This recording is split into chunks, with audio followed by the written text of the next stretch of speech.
Chloe. This is Aunt Tammy, and this is your library. Today we will read Room on the Broom by Julia Donaldson and Axel Scheffler. The witch had a cat and a hat that was black, and long ginger hair in a braid down her back. How the cat purred and how the witch grinned as they sat on their broomstick and flew through the wind. But how the witch wailed and how the cat spat when the wind blew so wildly it blew off the hat.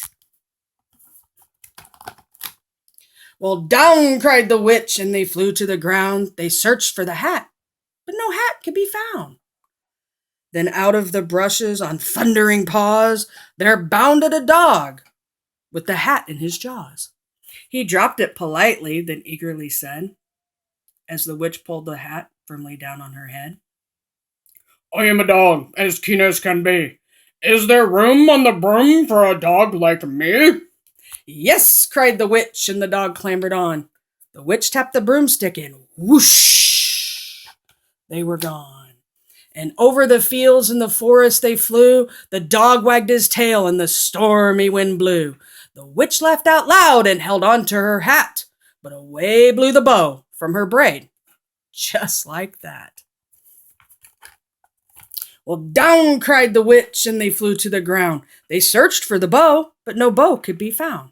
Then out from a tree with an ear-splitting shriek, there flapped a green bird with a bow in her beak. She dropped it politely and bent her head low, then said, as the witch tied her braid in the bow, "I am a bird as green as can be. Is there room on the broom for a bird like me?" "Yes," cried the witch, so the bird fluttered on.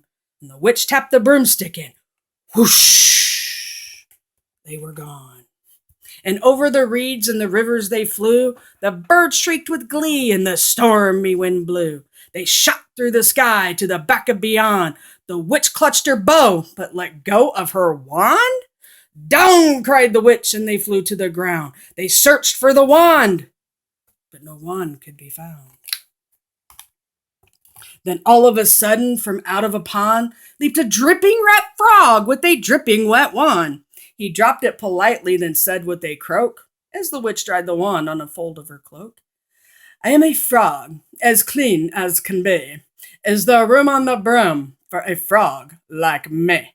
"Yes," said the witch, so the frog bounded on. The witch tapped the broomstick and whoosh, they were gone. Over the moors and the mountains they flew. The frog jumped for joy and the broom snapped in two. Down fell the cat and the dog and the frog. Down they went tumbling into a bog. The witch's hat broomstick flew into a cloud, and the witch heard a roar that was scary and loud. "I am a dragon, as mean as can be, and which with French fries tastes delicious to me."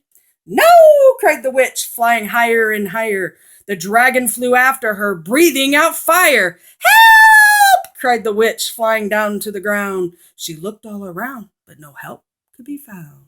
The dragon drew near with a glint in his eyes and said, "Just this once I'll have witch without fries." But just as he planned to begin on his feast, from out of a ditch rose a horrible beast. It was tall, dark, and sticky, and feathered and furred. It had 4 frightful heads. It had wings like a bird. And its terrible voice, when it started to speak, was a yowl and a growl and a croak and a shriek. It dripped and it squelched as it strode from the ditch. But it said to the dragon, "Buzz off! That's my witch." The dragon drew back and he started to shake.